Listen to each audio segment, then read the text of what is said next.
Hello and welcome back to another edition of GNAT-TV's In-Depth series. I'm Andrew McKeever, the news director at GNAT-TV's News Project. It's a pleasure to have you with us today on Wednesday, May 31st. Also a great pleasure to be joined in our studio today by Scott Murphy, who is the newly appointed town manager of Manchester. Mr. Murphy comes to that job after having served as a town manager of Wilmington from 2012 to 2017, and then he moved on to serve as a town manager in Ludlow from 2018 until this past March, right after town meeting. He has also been the Manchester branch manager for the Bennington Savings and Loan Bank, now known as the Bank of Bennington. He was also a commercial loan officer for the Chittenden Bank and also served as the community development director for the town of Bennington. And perhaps most importantly, ran a bagel shop in Bennington for many years. So that was probably the most important training of all, I would imagine, to be a town manager. But anyway, Scott, thank you very much for making the time for our conversation to come in and kind of bring us up to speed and what's going on in Manchester and how things are going so far. A little over, well, let's see, about 2 months or so into your time there. I guess just to get us started, what drew you to the job in Manchester when you saw the advertisement or however word got out that the town manager post was going to be open? What made you think, that sounds interesting? Well, I was familiar with Manchester, having worked here previously, for Bennington Savings and Loan was the first branch that they opened, was the one up here in Manchester. It was right in the village at the time. So I was really familiar with the town. And of course, Manchester's a very exciting community, a lot of things going on, so we were always in town anyways. So it seemed like a natural jump. And certainly my commute from Ludlow to Manchester is going to be a little different. So I live in Bennington. Commuting to Manchester is kind of like a blink of an eye, but going to Ludlow is a little different story. So really it was the attraction of the community itself, all the excitement and all the things that are going on. And yeah, so it was an easy decision to make to apply for that. Yeah, that commute would be a lot more easier going up that mountain and over. That's a long drive. It is, and it was. But that's in the past now. Well, great. I guess I just was wondering, it's only been barely a couple of months since you've been in office there, but what are you seeing kind of as the sort of the challenges and opportunities that Manchester faces right now? Or we're coming out of COVID, so things are starting to, I hate to use the term return to normal, but I suppose that's one way of putting it. But it may be a different world really from the one we left behind in 2019. But how do you see the town sort of moving forward from here? Well, there's a lot of ongoing projects that are starting out that probably were put in the back burner a little bit during COVID. And as you mentioned, there's a lot of community groups getting reactivated, firing up again. So all of these things that were kind of on hold during that time period are starting back up. So they all have a backlog of things they want to get accomplished. So there's a lot of activity going on. I guess I just wondered, Manchester is sort of synonymous with retail outlets and other stores. Are they seeing a kind of a return to business as usual or as it was back pre-COVID, or has something just fundamentally changed and that whole world is just different from what it was? No, that's a great question, and I'm not an expert enough to answer it. All I can tell you is reflect on our local option tax results. And the local option tax, which we rely heavily on here in Manchester to help reduce the taxes and keep the taxes minimal, was actually down a little bit from last year. A quick review of that might attribute that to online sales. A lot of online sales are happening during COVID, and now that's eased up a little bit with people coming back out. So you'll see our meals and use tax increasing, whereas the sales tax was slightly decreased. But we anticipate a stronger year in both sectors this upcoming fiscal year. people just want to get back out on the road again and travel and kind of, make up for lost time. Is that They do. And, all the developers in town or around town have a lot of projects going on too, that typifies they won't spend their money until they recognize that they're going to get some payback. So, yeah, we're anticipating a busy year right now. Well, good. One of the other issues that comes up all the time, in fact, we had a conversation here yesterday with Representative Seth Bongartz and Housing Commissioner Josh Hanford and a reporter with 7 Days, Ann Wallace-Allen, is a friend of mine, about housing. And I know in Manchester that's been a big issue as well over the past couple of years. I wonder, are there any initiatives that you're anticipating happening that would sort of attempt to work on that? I know there was a big project plan for that area behind the former town hall down on Depot Street there. Is that still going forward, or is that sort of really kind of stuck on hold? Well, I have two comments to make on the housing issue right now. So, in direct answer to your question, that's still ongoing. It's still a possibility. We're working with the Shire's Housing, Bennington County, and developing a possible option to buy. They want to do their due diligence on that piece of property, and we're talking about basically the land in the back end of the parking lot behind the 3 Depot Street buildings that the town owns. One of them still is active, hosting J. Crew. And so we're talking about the land in the back end of the parking lot there. And so they have to do the due diligence. In order to spend some money on their behalf, they have to get an option to buy. And so we're working on that right now. They submitted a draft recently, and we've sent it back, and so we're still back and forth with that. So it hasn't been signed yet or anything, but it's a possibility. And so if they did the due diligence and found that it was a good site to build some sort of workforce housing, if you will, that would be the proposed location back there. The other piece of that topic I'd like to touch on is the short-term rentals. There's been a lot of talk of, what do we do with short-term rentals? Should we try to regulate them? Should we try to register them? Those are unanswered questions at this point. We do have a study that's about to be completed that was commissioned last year, and that should be out within the month. I've seen a draft of it already. It's pretty substantial information, which will be made available to the public, but it's not finished yet, and when it is completed, we'll get it out there.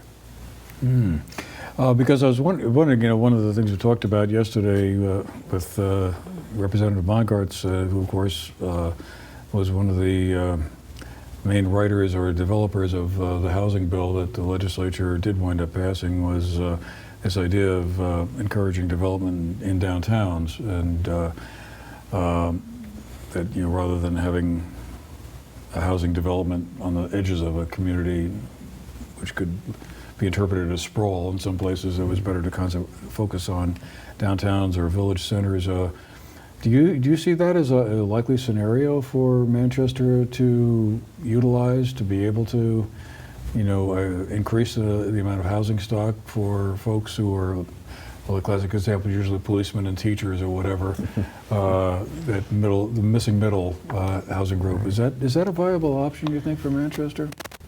Well, you're probably asking the wrong person, but if I could encourage that, I would. Years ago, when I was Economic and Community Development for Bennington, Director for Bennington, there were some numbers out there of people that lived in a downtown community, spent approximately $5,000 a year in that downtown. And people that worked there only, they spent about half that, $2,500. Now that's over 10 years ago, so those numbers have changed greatly, I'm sure. But the point is that people that live and work in a downtown area will spend a lot more money, and it'll help generate economic development. Yeah, well, it just seems like a topic that comes up all the time. So I guess I was wondering, you know, where that might be going. Another bill I kind of was following in the legislature closely, and again wondering how it might apply to, you know, Manchester and other local communities, is the Clean Heat Standard bill. I mean, do you think that that's going to wind up being a plus or minus for Manchester? The idea of you know, encouraging that kind of environmental you know, legislation that would, you know, help ultimately help the state meet its climate change goals. Right.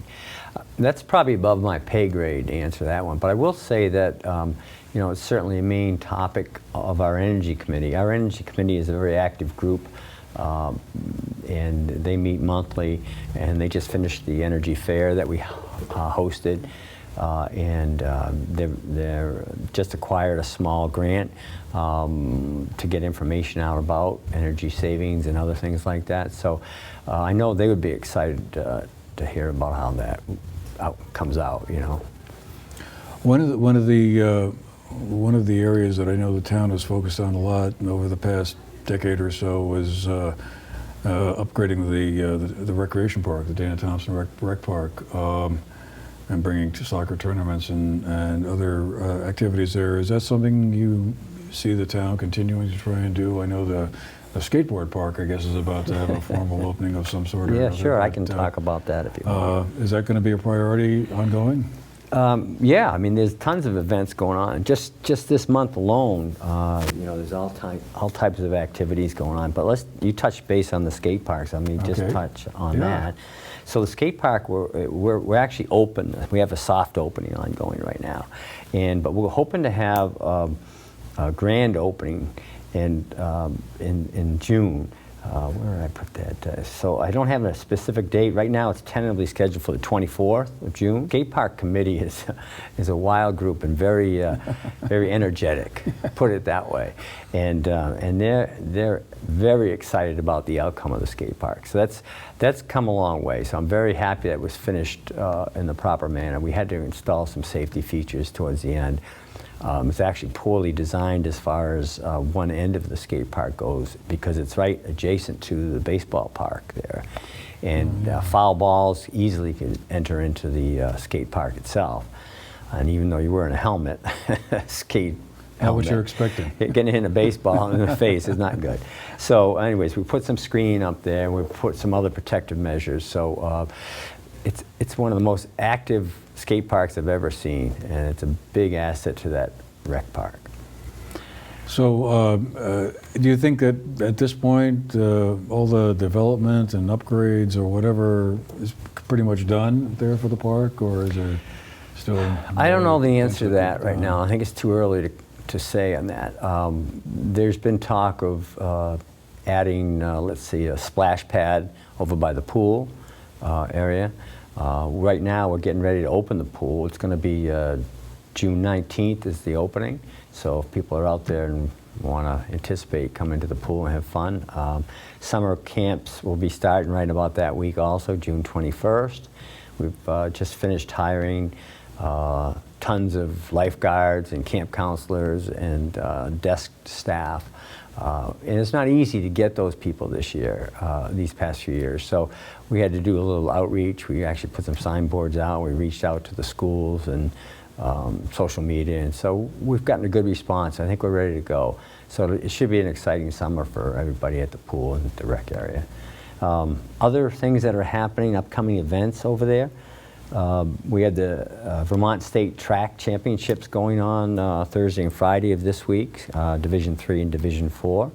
And that will be using the new track that Burn Burton helped acquire.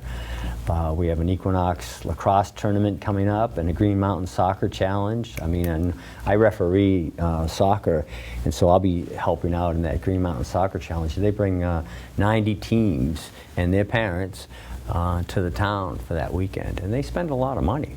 You know, you eat and come to the games and shop. So it's quite an event for the community. Other things that are going on, the Girls on the Run 5K is next Saturday, the June 10th. which is always brings a lot of people, and they're very well organized. It's great to work with those people. And upcoming in town is the Street Fest. We have June 23rd and July 21st. And of course, July 4th, fireworks and all of that goes with that. So, yeah, I remember back when the rec park began going through a series of upgrades to the grandstand area and the field there and the skateboard park. There was a lot of discussion and analysis about how making improvements like that and bringing tournaments or bringing track meets like you were just describing had a real economic component as well. And that seems to be the case then, right? People come and they stay overnight at a motel or a hotel and go to a restaurant and spend money in the shops, and that's right. That analysis seems to work out. It does, and it kind of reflects in the local option tax, which we get a piece of. As you know, the state collects that and reimburses us 70 cents on the dollar that they collect. 30 cents for processing, I guess, is what the state considers that. But anyways, yeah, we do see quite an impact, economic impact from all these visitors. And the restaurants are always full when these people come to town. There's waiting lines everywhere. And the hotels fill up quickly. I mean, we get calls all the time looking for alternative sites to stay. So I think the whole county benefits from these events. I was wondering, just to kind of shift gears somewhat, you've had a lot of experience as a town manager in three, well, I'm not sure, they're wildly different kinds of communities. I mean, Wilmington and Ludlow are kind of resort recreation types of ski towns. Yeah. And I guess I just wondered, as you think back over your time, over 10 years, 11 years, now holding those offices, what do you see as the biggest challenges facing communities like that? Small towns like Manchester's a population of what, 4,000 to 5,000 people or so, depending on the time of year, and I suppose Wilmington and Ludlow, my guess would be roughly the same. But do you see any big challenges to, let's say, I'm not sure if it would be civic engagement in the town or running towns like that, or the economics of the community? I had this conversation with someone else about the future of town meetings a couple of weeks ago, and how it's unfortunate that the percentage of the checklist that shows up for a typical town meeting is like 5%, something like that, and the whole question being then is that a democratic way of doing business when people who go to vote, it's much more, and she referred to it as the importance of small democracy, meaning that a town meeting gave people the opportunity to kind of really participate in a very visceral way. Is that a long-range problem, do you think, or one that Manchester needs to face in some way or another? But I just wondered, based on your experience in these three towns, how do you feel about that? Andrew, I don't think it's a problem. I think civic engagement comes out when people are excited about a topic. For instance, we recently had the cell tower discussion, the cell tower application, and we held a public meeting with the Planning Commission and the Select Board and the AT&T representative. And we had petitions filed with over 250 signatures. That night, I think we had 75 people, more or less. So people will come out for something they're excited about.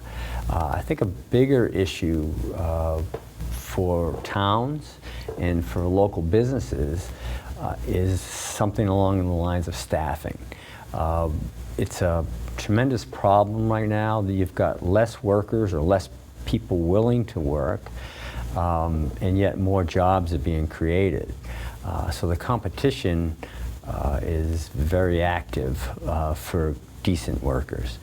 And the town itself is competing against private interests to acquire these workers. I know we have several job openings right now, 2 in administration, one at the highway garage. These are high-paying jobs. I would classify them as high-paying jobs, decent paying jobs. They come with great benefits. You get medical, you get dental, you get eye, you get vacation time, you get sick time. And it's a longevity type of thing. So, but we don't see the applicants anymore that we used to see. People leave more readily. So I don't have the answer to that. I think that's a problem for a lot of communities, and one that I've seen in all the different towns that I've worked in. But I think locally, even the businesses struggle with the exact same thing. Acquiring and keeping good employees. I think that's a bigger problem than lack of civic engagement right now. You know, and do you think it ties back into the housing thing? I mean, that's what I've heard a lot of people say. Well, the reason that, you know, people can't, you know, or these jobs go begging is because people can't afford to live there, and otherwise they have a long commute or something like that, like you did. Right, but I don't totally agree with that. I think since COVID, we've seen a lack of desire. I don't want to classify it as especially a younger person's type of thing, but we're seeing it in all ages, but especially in the younger section, that they get into a job and they're like, I don't really want to do this for the rest of my life, so to speak. And so they leave, or they don't come back to the job they had before COVID. I can't explain it. You know, it's a national phenomenon right now. But we'll get through it. We always do. So. I'm sure it's happened before at some point or another. Well, that reminds me of something else I wanted to ask about. I mean, Vermont has had a long-term demographic problem. We're one of the, I think we're still the second oldest state, but I think we're a little bit behind Maine, although we're probably neck and neck at this point. Why is it, do you think, Vermont and let's say Southern Vermont, we can focus on that. We were both at that conference last week, the Southern Vermont Economic Conference. Theme of forging our future, and you know, it still seems that, you know, and I was wondering if the COVID pandemic was going to be one of these things that might turn that around, because for a while we saw a gigantic influx of people moving here from, you know, Boston, New York, and other cities, and I was wondering, this might be the sort of the turning point where people will come back, because now we can work remotely, and that might bring a lot of younger folks to the state. That seems, however, to have petered out. I mean, that's kind of my sense of it. I can't think of the actual data, but it seems like we're once again kind of back into a situation where attracting younger folks to either stay here or move here is hard. Well, there's probably a couple tiers to that question. So that leads me into a topic I was going to mention later on, but we can touch on it right now. So the town of Manchester is going through a reassessment. And letters will be going out later this week, Friday, with people's reassessments. I'll be on vacation next week, by the way. So, but regardless, of course I won't be. And just to give you a heads up, and any Manchester residents, is you know, this reappraisal is a long time coming, and they're going to see an average of 45% increase in appraised values. Now, you can scream about that, but on the other hand, when you go to sell a house right now, and you list it, and you sell it in 24 hours for more than the asking price, we can't keep up with that as far as assessing goes. And that's what's happening right now. For a normal, everyday type of house that you or I might be interested in, they're selling for more than the asking price, and they're not staying on the market very long at all. So we can't keep assessing at that value. It takes us a year to get to an assessed value. And when houses sell that quick for more than what they're asking for, it's a big change. But anyways, that's the sad news. Reassessment letters will be going out shortly. Reappraisal will be done in the next month or so. So it's the housing costs then that you think are making it harder for younger folks to come back here? Yeah, I mean, that's just my personal opinion. Yeah, sure. You know, because when you're starting out in a career, You're not getting paid at the top level. You know, you usually have two people working, trying to afford it, and it's difficult. You know, you're competing against people that have already made their money or are earning at a high level and can work from home. So now they let's call it overpay. They pay what they feel is a market value. So they work from home, but they're paying a higher price to get into that house. And people competing to buy that house, say local people with two regular jobs, can't really have the deep pockets, or don't have the deep pockets to compete on that level when they're competing to buy a house. Yeah, well, that's a long-term problem, and I know one that many communities in Vermont are struggling with. I'm sure it's and nationwide for that matter. We just have a couple of minutes left before we have to run, but I just want to make sure you had a chance to tell us everying on all those notes there that I'm seeing. Well, we didn't cover everything, but let me see what else I can find. What haven't we? What haven't I given you a chance to talk about yet? Well, there's some large projects ongoing right now, and I think people read about some of them in the paper, but they might like to know some of the inside scoop on some of them. So right now we have a large construction project for the wastewater line extension on Main Street going on. It's a little under $3 million project. There's lots of one-way traffic right now, and as traffic pours into town, it's backing up traffic at those little lights. So please be patient. It's going to be going on all summer long and through the fall. Then they'll shut down for the winter and restart next spring, but at that point it'll be just more of a paving project. So thank you for being patient in advance. We talked about the skate park grand opening. We have some work going on for storm restoration in rivers over in Rootville, Bentley Hill, and Butternut Lane. We've got a grant for that through the Vermont Department of Environmental Conservation. We talked about the Depot Street properties that the town owns, and they're available for sale at a fair market price. And we talked about the cell tower. The town is partnering with the village on a bike pedestrian grant to see if there's a better way to create bike and pedestrian access between and through the village and through Main Street in the town. So that's exciting. We'll see where that goes, because everybody knows how tight it is coming down through there, and you get the marble sidewalks, and it's difficult to bike through there, and walking is not much better. So so we're working on that with the village. Touched on those things. Yeah, so I mean, I think those are the main things I wanted to cover with you. Mm-hmm. And the sewer line up 7A, that's also, I guess, going to be getting underway.